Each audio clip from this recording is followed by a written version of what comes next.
Shout out to the Professor and Asper's Gaming for supporting me on level 3 or higher on Patreon. Hey everyone, I'm Albert Boris.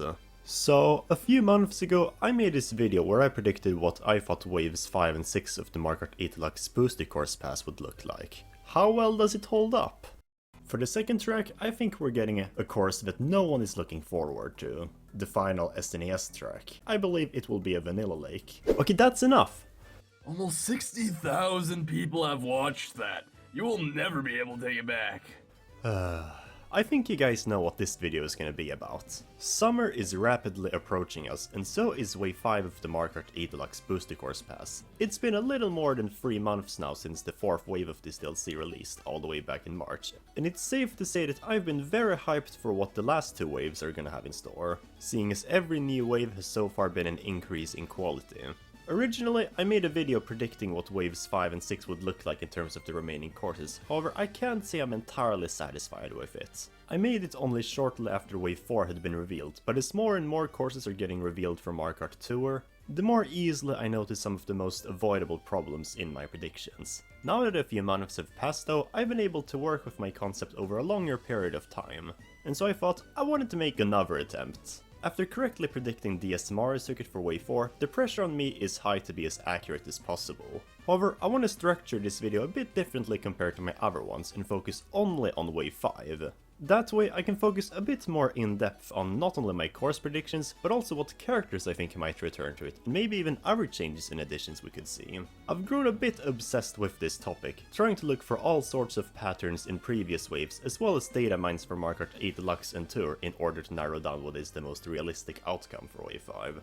The most notable data mine obviously being the prefix leak, which revealed which course prefix every upcoming track in the DLC was associated with back when wave 1 released. And with how accurate the past 3 waves were to it, it's safe to assume that it's very much legitimate and that Nintendo not only already planned the course roster, but they also put the tracks in spots where they could logically fit for the leak. Of course, Nintendo is unpredictable. I could end up looking at patterns only for Nintendo to disprove everyone for shock value. And to be honest, I wasn't entirely satisfied with my new predictions either, so take all of this with a grain of salt. With all that being said, let's get started with re-predicting Wave 5, which I predict releases July 6th this year. Starting off, we will be talking about the Feather Cup, the first of Wave 5's 2 cups. I think we can all agree that the first course is gonna be a city track, like it's been with every single cup in the Booster Course Pass so far. What it's going to be though isn't quite as clear cut.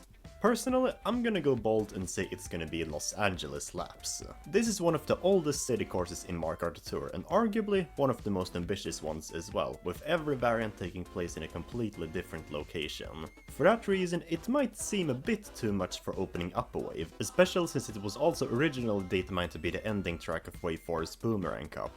The difference now, I feel, is that while it would have been very ambitious compared to the other cities in Wave 4, compared to all of the remaining city tracks now, I think it might be the other way around actually.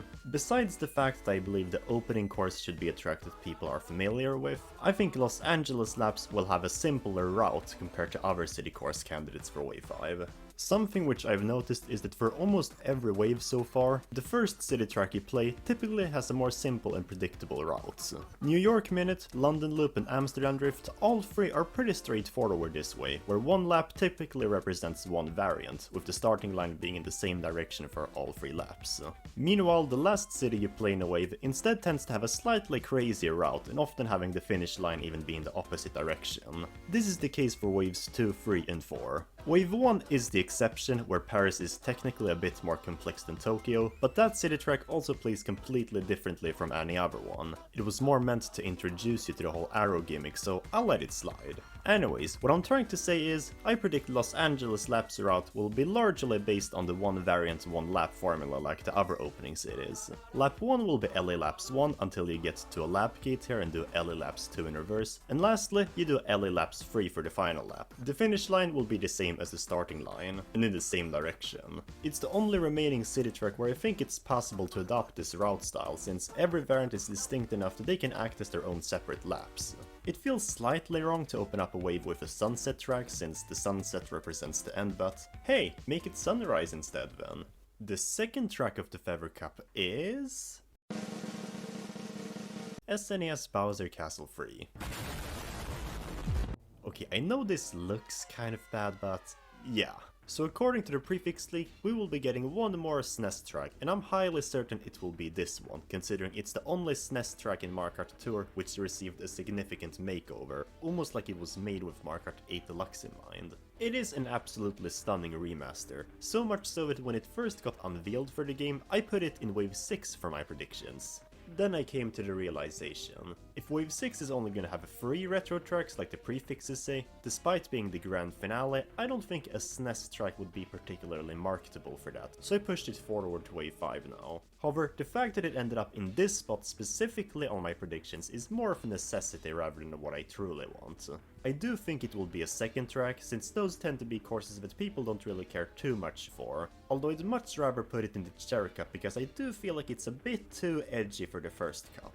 However, I also thought Boo Lake was a bit intense to be just the second track of Wave 3 overall, so maybe Nintendo thinks differently. Most importantly though, I put it here for variety's sake. SNES Bowser Castle Free wouldn't really clash with any other track I'm predicting for the Fever Cup, with its rather unique theming. That would allow the next track in this cup to be Wii Koopa Cape. Every wave in the Booster Course Pass so far has had at least one Wii track, and if the prefix league is anything to go by, that trend will continue. Koopa Cape was spotted on an alternate version of the Booster Course Pass banner, found within the game's files when Wave 1 released. It included a bunch of other unreleased tracks as well, such as Sky High Sunday and Waluigi Stadium, so I don't see much reason to doubt it. Fan favorites have typically been the third or fourth tracks in the past for this DLC, but even more importantly, the biggest fan favorites also tend to be in the first cup when a wave releases. And since Koopa Cape is only one of the most revered courses of all time, this seems like an appropriate slot for it. Here's just hoping it will be more like the Wii version though, rather than the slammed Tour remake. This brings us to the fourth and final track of the Fever Cup. This was a bit of a difficult spot to come up with a track for. According to the prefix leak, Wave 5 has 3 city tracks, just like Wave 4, and in this case, a city was supposed to end the Fever Cup. However, for a good while I haven't really been able to decide whether I think that scenario will happen or Deep Mori Trench should actually be there, which is also colloquially known as Piranha Plant Cove. So here's the thing about Piranha Plant Cove. I'm 100% sure that it was never planned to be the Nitro at the end of Wave 5's Cherry Cup. If it was, I don't think Nintendo would have released it in Mario Kart Tour yet, because they'd lose a lot on not being able to market it as a brand new track like with Sky High Sunday or Yoshi's Island. And not only is it frankly too soothing to be the finale of an entire wave, it would be an overbloating of arrow-based courses if Nintendo planned on 3 cities and this track for Wave 5. One of the main arguments for Piranha Plant Cove in Wave 5, however, would be the fact that PD Piranha would be a fitting character to introduce to the game alongside this course, and if that happened in Wave 5, he could theoretically be next to King Boo on the character select menu, his racing partner in Mario Kart Double Dash. But while I'm not on board with Deep Mori Trench being in the Cherry Cup, I could totally see it swapping places with a city track in the Fever Cup, because let's be fair, do we really need 2 back-to-back Nitros in the Acorn Cup? In fact, is 3 Nitros in Wave 6 really a good idea when every other wave only had 1? Actually, let's go further. Why release all 3 variants of it when it's not even due until Wave 6, way before Athens Dash or the next city track? As it looks now, we might not actually get another city track to Mario Kart Tour before Wave 5 releases, even though the Fever Cup was data mined to contain 2 city courses we didn't know about at the time of the prefixes. One of them might have been Athens Dash, but the other one, whichever it is, still hasn't come out. Meanwhile, a Wave 6 Nitro supposedly already has all 3 variants out. There are 2 scenarios I can see. Either Deep Mori Trench gets pushed forward, or Los Angeles Laps, Vancouver Velocity and Athens Dash, 3 of the most complex city tracks ever made, are all squeezed into Wave 5. Either scenario works, and I'm fully prepared for the second one as well, but because it would be such a missed opportunity to not introduce PD Piranha alongside this track, and next to King Boo on the character select screen, I'm gonna go with Piranha Plant Cove at the end of the Fever Cup, especially since I also believe it will have a pretty simple route. Maybe a bit too simple for Wave 6 in fact. Okay, so that was the Fever Cup. Quite a peculiar set of tracks I came up with. Not exactly how I want it to look, but it will have to do. That is, unless Nintendo comes up with something better. So let's now talk about the Cherry Cup. What will be the opening city course for this one? It might actually be Vancouver Velocity. You see, Nintendo of Canada recently posted this on their Twitter page. More courses are coming to the Mario Kart 8 Deluxe Booster Course Pass soon, possibly hinting at Wave 5. Wait, hold on a minute, Nintendo of Canada? There's only one Mario Kart Tour City Track that takes place in Canada. Oh, you're looking way too deep into that. What if they just posted it because they knew people like you would start analyzing it? I would love for that to happen. It's one of the more wintry city tracks out there and would arguably make more sense to be released in Wave 6. However, there's something else in its favor too. Back when Wave 2 released, the developers accidentally left music prefetches of upcoming tracks within the game's files, their file names revealing where they were planned to be in the Booster Course Pass. This leak included the entirety of the originally planned Wave 3. However, Maple 3-Way's prefetch was also data mined, even though it wasn't due until Wave 6, according to its file name. And what do we know, the next thing that happens, it suddenly comes 1 year earlier to Wave 3. Likewise, Vancouver Velocity's prefetch was also data mined, implying the developers might have already worked on it for a while at the time Wave 2 released. Maybe because they plan to release it early as well. Who knows, but both of these factors make me believe that, as unfortunate as it sounds, we might see Vancouver Velocity in a summer-themed wave. Okay, maybe it's not that unfortunate. What if Wave 6's city tracks end up becoming even more ambitious? In any case, I predict the route Vancouver Velocity will take is this, making it slightly more complex than the one for Los Angeles laps, but not too much. Moving on, the second track of the Chair Cup is something I'm a bit more open-minded to, as I predict the GCN Mushroom Bridge will make its reappearance here. Originally, I wanted to put this as the second track of the Feather Cup, since it's pretty simplistic in its nature, effectively just being a figure 8 taking place on a sunny overworld. In fact, I'm highly certain that this track was the GCN course originally data mined for Wave 4 in the prefix leak, until Waluigi Stadium, originally meant for Wave 3, pushed it back. However, it's also pretty dynamic, with so many different elements such as the bridge, the sidewalk, as well as the traffic consisting of an almost entirely different set of vehicles, compared to other traffic courses. In a way, you could argue that it has more going on than SNES Bowser Castle 3, so I don't feel entirely bad about putting it a cup later. The third track I predict is going to be the final GBA track of the Booster Course Pass, Sunset Wilds. Sunset Wilds has always been a bit of a fan favorite in terms of Mario Kart Super Circuit tracks, and my goodness is it in my opinion one of the most epic ones as well, with the sun going down for every lap on the American frontier. Now sure, the remake in Mario Kart Tour isn't the most loved thing in the world, but I think Nintendo will have a few tricks up their sleeve for this course. Like Vancouver Velocity, this track was also data mined through a music prefetch back when Wave 2 released, and while it hasn't necessarily come out earlier because of that, it does make me innerly hopeful that they began working on this track so early because they have an ambitious plan for it. Kind of like with Waluigi Stadium, I suppose. Hey, where's Daisy Cruiser? You're not predicting it for Wave 5? Surprisingly enough, no. I already have a lot of water and tropical tracks in my predictions for Wave 5 now, so Daisy Cruiser would just make it feel over-bloated. Better to push it to Wave 6 instead, since I predict the final track of the Chair Cup will be water-themed too. Namely, the data-mined Mob BR course in Mario Kart Tour that's heavily rumored to be a bathroom track. Originally, I put this track as the third one of the Spinny Cup, as I thought it would be a bit of a wacky track, fitting for the final and probably most chaotic DLC cup. Instead, I put the data-mined Mob DK track in this spot. More lately, however, I'm leaning towards the opposite scenario. Whatever Mob DK is, if it's been data-mined to have its own unique type of half-pipes and glider ramps, something tells me it might end up becoming quite an ambitious track, maybe too much for Wave 5. Mob BR might also end up ambitious, with just how many different assets have been data mined for it, but judging by their names, they seem more like just regular hazards. Of course, the Nitro in this spot could also just end up becoming something completely else, however, a bathroom track would also loosely fit into a wave that releases in the summer season, since when it's hot outside, you might want to cool down for a bath. And those are the courses I believe we will be seeing for Wave 5 of the Mario Kart 8 Deluxe Booster Course Pass. Nah, Albert, these predictions are awful. This is what it'll really look like. Bertel, this is literally the exact same thing, except you put Athens Dash instead of Deep Moray Trench. Hey, why did you even ask me about Daisy Cruiser when you didn't predict it either? You're making a real foolish mistake predicting Piranha Plant Cove. All because of some pattern about Petey Piranha? I swear if you're actually correct. But speaking of Petey Piranha, characters. Obviously, after Wave 4 introduced Birdo to Mario Kart 8 Deluxe, we will be getting a few other characters to the game as well. I mean, there are 5 remaining spots here. The question is, which characters?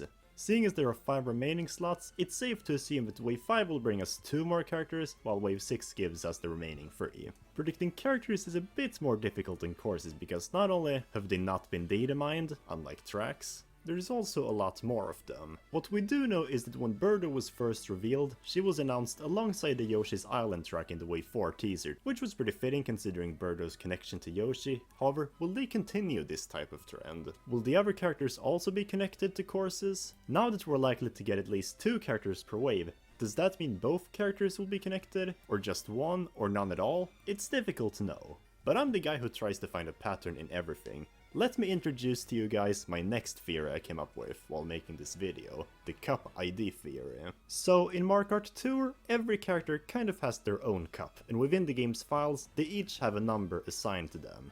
Sounds random enough, what effect does that have on Mario Kart 8 Deluxe exactly? Well, look at this. Cups from 1 to 28 are based on characters from the base roster of Mario Kart 8. 29 to 33 are based on characters that were added to the original Mario Kart 8 DLC. And then 32 to 35 are drivers who were added to the Mario Kart 8 Deluxe port on release. And right next is Birdo, the first new character in the Mario Kart 8 Deluxe Booster Course Pass. Now this could just be a pure coincidence, but if this is how they're deciding on the characters, that means the next 5 drivers could theoretically be these. Assuming 38 is for the PD Piranha Cup, this isn't the most random selection of drivers to add. Like, I could totally see this being the final roster. And because I don't really have any better idea of coming up with characters for Wave 5, I'm gonna predict PD Piranha and Pauline. If Nintendo will also go the extra mile and make these characters connected to a particular track this wave, I think Pauline could be marketed alongside Los Angeles laps. Preferably, since she's the major of New Dunk City in Mario Odyssey, she should have come with New York Minute, but since that's obviously not happening now, the next best thing might be the other American city. PD Piranha, as I said, would obviously be marketed alongside Piranha Plant Cove. Actually, PD Piranha will be connected to the bathroom Nitro. They're both water themed.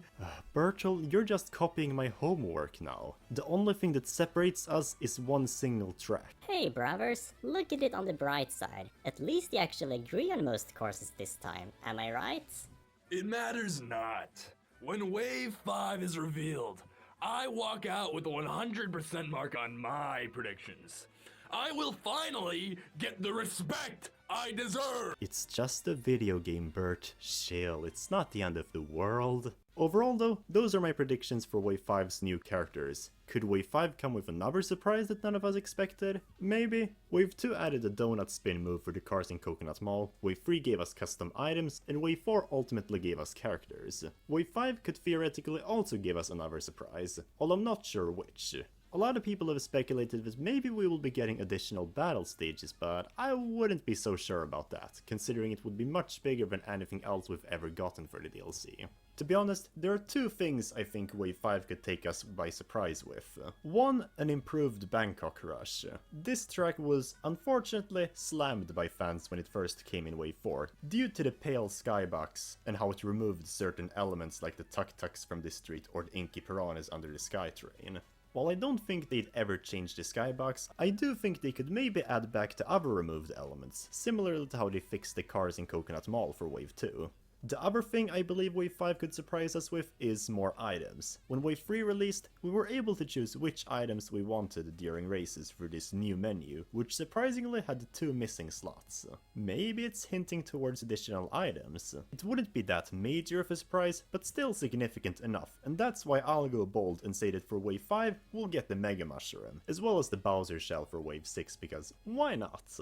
And that was all of my predictions for Wave 5 of the Mario Kart 8 Deluxe Booster Course Pass. But what are your predictions? Did you agree with me or not? Or did Bertel Oris have better ideas? If you enjoyed this video, then make sure to like, share and subscribe to my channel for more Mario content. Check out my Twitter, Discord and Patreon, links in the description, and I'll see you all next time. Until then.